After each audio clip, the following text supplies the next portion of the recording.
Where'd you get that Ralph from? What? Yeah? What do you mean? Where's it from? Can't say. What, back of a van? Are you sure No. that... Is it? Are you sure that's Ralph? Well, it could be. Could be Reg Loren.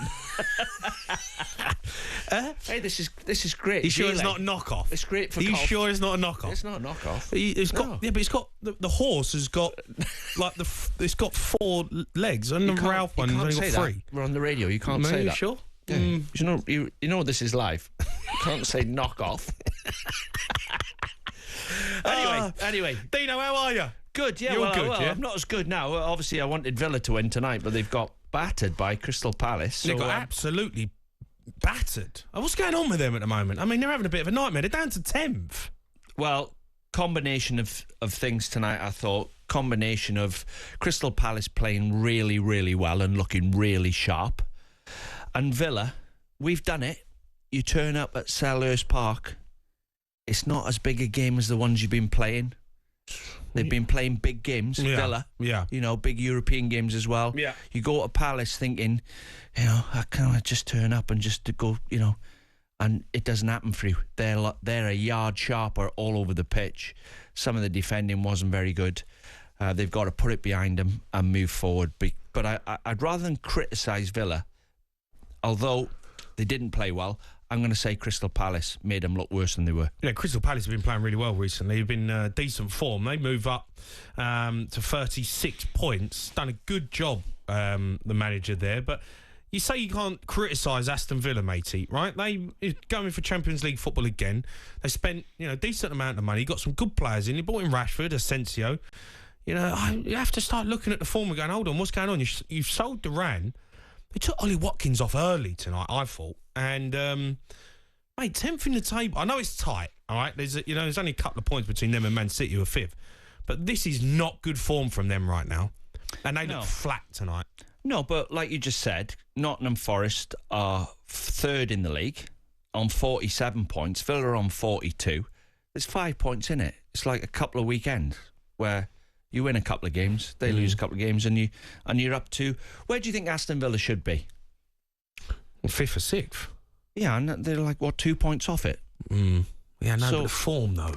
Yeah, the form's not been good, but they've... And you can look at why, and you look at the fixtures that they've had and the playing in the Champions League, and can they cope? Some of these players have never played in the Champions League.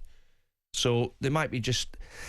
The best way to... I was at Newcastle with Graham Souness when we played 17 games in Europe, and every Sunday we went 1-0 down.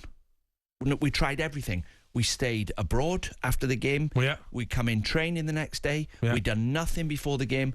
But mentally, it took the players till half-time to get going. Yeah. But if you've done it before... Why is that, Dave? Because, it's great that you have that experience. Yeah. Why do you think that is? Because that is what Aston Villa have struggled with this season. Well, if you look at all the teams in the Champions League or in Europe, just in Europe, even the Europa League, if you look at the results from the teams who play in Europe and compare them to when they weren't in Europe, you'll see a difference in the results. The first game back. Yeah.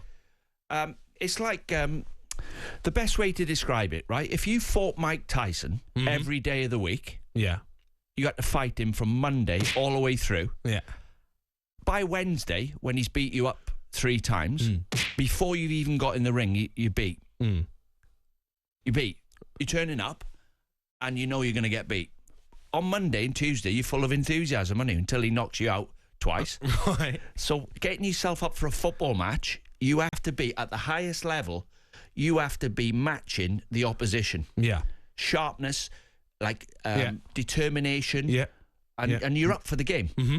Well, emotionally, when you've played abroad in the week, you still maybe, I know it sounds they're professional footballers, but some people can't get themselves up for 3 games a week. Yeah. Some players can't do it. No. Only takes 1 or 2 of you to be off it.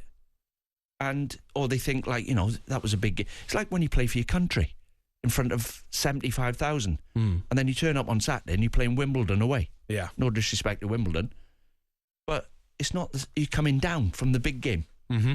You're still coming down. It's like after the Lord Mayor's show, they call it, don't they? Yeah, no, I agree. So maybe it's like tonight, Villa, they weren't at it. They weren't bang at it. No. And Palace were, Mateta on fire. reacted to everything first. He's a good player, him. I like him. He's doing a really good job. Villa have got 2 decent centre-halves there. All right, well, let's go to Josh. He's an Aston Villa fan. He was at the game, right, Josh? Hi, Josh. Hello, can you hear me? Yeah, we got you, Josh. How are you? Yeah, I'm a bit disappointed, to be honest. I'm just on my way home now. Got about 2 hours to go, and I just think Emery's got it wrong today. I mean, if we could finish 17th 3 seasons in a row, I'd never want him sacked. Yeah, but I think a lot of Villa fans don't want to disagree with him because of what he's done for us. But I think today, I mean, going home and away for 2-3 years, whether it's Bruges, Monaco, or Bournemouth at home. I've never seen him ever line up with a back 5, I don't think, off my head. And I think he's got it wrong today. Yeah, well, Josh... He had a few decisions against us today that I think could have... Well, the offside for me, I mean, the goal that ends so up... close. Morgan Rogers ends up scoring, but Watkins is done for offside. Honestly, we're watching it in the studio, mate. I don't know how they even get a line, how they put that line across and say he's offside. I just can't see how it's offside. I can't... I did think that off my head, but I haven't seen it. Was it as close as... Oh, mate, it is. It's ridiculous, in my opinion. In my opinion, that is where VAR is killing the game. And you know, I'm all for black and white offsides. I get it. And most of them you get right. But that one is... when it's not even a millimetre. I don't even know how they put the line there to even say that he was offside. And Dean made a really good point when we was talking about it. Who's to say that the board even left Morgan Rogers' foot, or the contact was at the right moment? It was so close. I didn't think they should give that offside. Do you know what, Josh? Yeah, it was just before half time, wasn't it? And I've heard everyone in the concourse saying it's this close, it's that close. I haven't seen it back myself, but from what I've heard, it was another one of them with VAR where it's taking too long to decide whether you're offside or onside. Well, in my opinion, you've just got to give it as what the ref thinks at that point. Well, Josh, I'll describe it for you. They've put the line across, and I think Ollie Watkins' shoulder might just be in front of the defender's knee slightly, and then you can see the ball leaving Rogers' foot. But if you roll that reel back, frame backwards, it's a different. If you rolled it back as the ball left his foot, so I think they've got it right, the offside line right. They've got that technology right, but they haven't got the technology when the ball has actually left the player's foot. And that's the problem when you're putting into frames and pixels. That's what's going to cause the problem, because I think that completely changed the momentum of the game. We also had a decision with Ramsey. I think Ramsey was a few yards offside. The Sports Bar with Jamie O'Hara and Jason Cundy. Monday to Thursday nights from 10 on AM, on DAB, via the talkSPORT app and on your smart speaker. talkSPORT.